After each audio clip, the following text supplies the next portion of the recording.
Welcome to Thrive with Nancy. This podcast is for you, an executive woman who wants more from your career, which includes flexibility through the opportunity to work remotely. Right now, remote work is under fire. We all saw that the pandemic became a force majeure, veering the policy in our companies from absolutely not to a yes, please by business in a blink of an eye.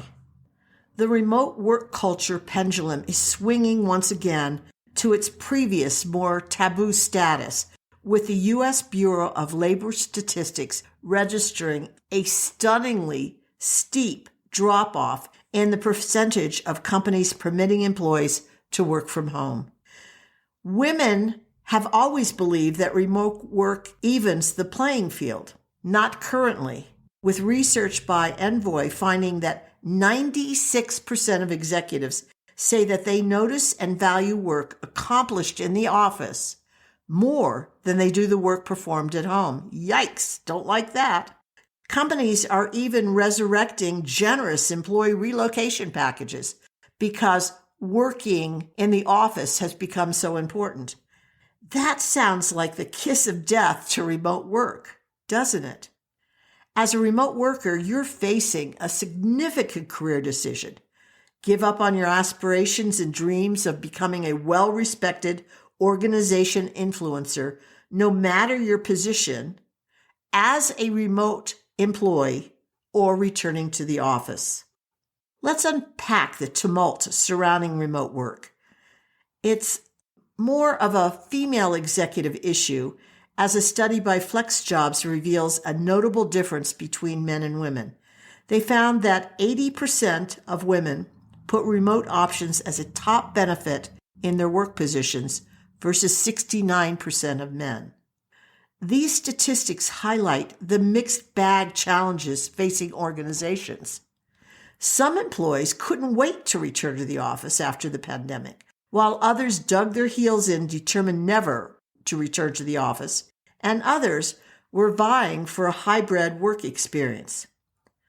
So let's explore the differences in women executives, because this podcast is for executive women, and let's look at our preferences for working from home compared to men. According to FlexJobs, 70% of women are happy not to dress up for the office versus 57% of men. 60% of women prefer their ability to work flexible schedules compared to 48% of men. Without remote work options, 60% of women would look for a new job and only 52% of men would quit. What other issues are coming up for you? It's hard to negotiate if you don't know your essential contention points. What's important to you? Oh, and let's not forget, there's also a real downside to working from home for mothers who more likely than men have heavier caregiving responsibilities, whether it's for a child or an elder. It's called burnout.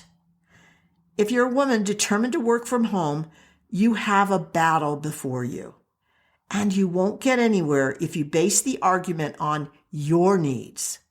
Your proposal, your arguments must overcome their objections while connecting to the winning formula for them and you. Let me offer 5 persuaders. 1. Consistent profitability is a core point of view of a company's success equation. An essential element of your discussion must reveal that remote work is equal to or better for the company than working in the office. Diligently track your production wins that improve the bottom line for your organization. The more statistical evidence you can bring to the table, the better your opportunity to change organizational norms will be. 2, much of today's work rests on the outcome of powerful team collaborations and communications to generate creative problem solving. Put your thinking cap on. How can you ensure you're an influential factor? Many managers feel the remote work environment undermines their ability as a boss to control and manage their employees. They're used to managing by walking around or actually seeing someone face to face.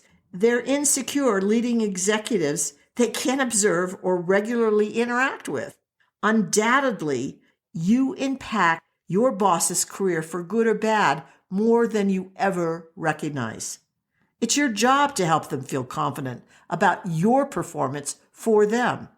To make this happen, does it require you to recommend a specific reporting system that addresses your boss's concerns before they become a real problem for you? It's you adjusting to make it work.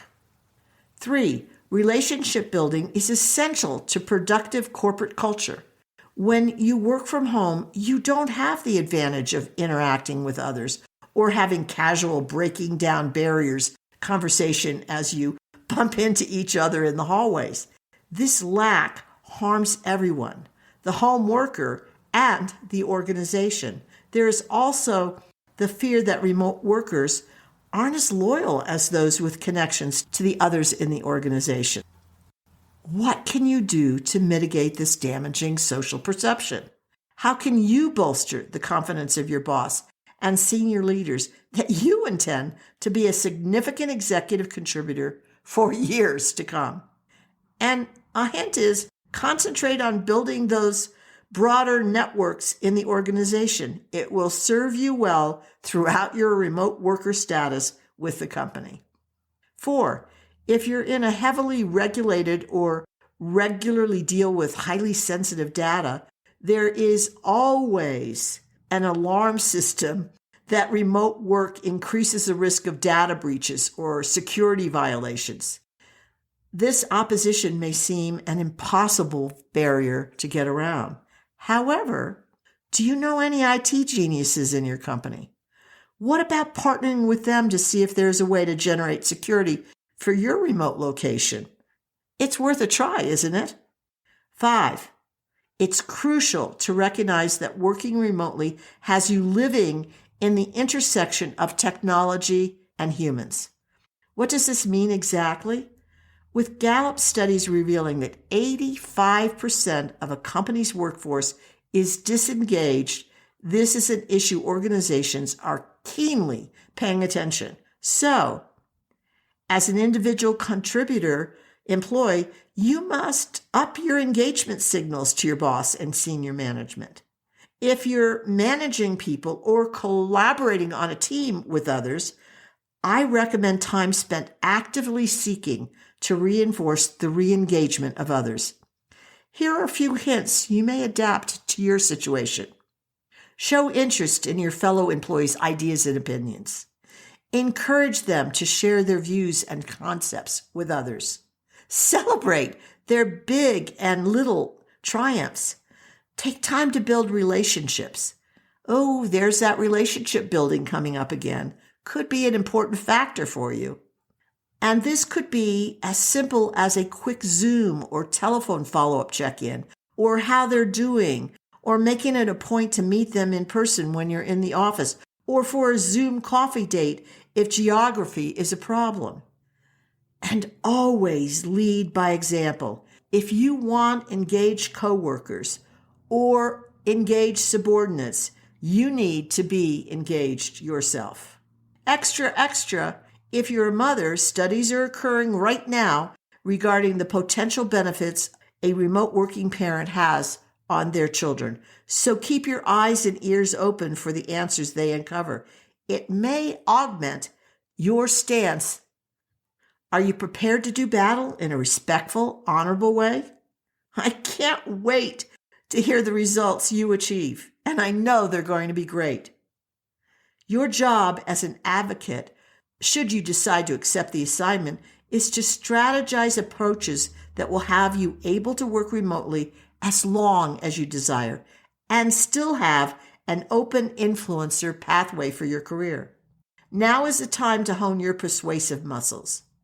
Your strategy is to begin water-dropping confirmation of your value as a remote employee before your position is in jeopardy. For more women executive success concepts, check out the free resources I offer on my website, Thrive with Nancy. More than that, isn't it time to partner with a strategic coach who understands achieving business success your way? The Your Strategic Edge program is exactly where you and I create a full-on partnership to better your professional career and have you achieving your aspirations. Check it out at thrivewithnancy.com/executive/. No successful executive ever makes it to the top or even arrives at their next destination alone. I'm thrilled you've listened to the Thrive with Nancy podcast. My intention is to offer quick tips designed for you to apply right away, ones that will boost your career immediately. I bet you're already considering ways to implement these new ideas. Perfect! Now, if you do me a favor, pass the podcast link on to those who will benefit, your friends and coworkers. Thanks so much.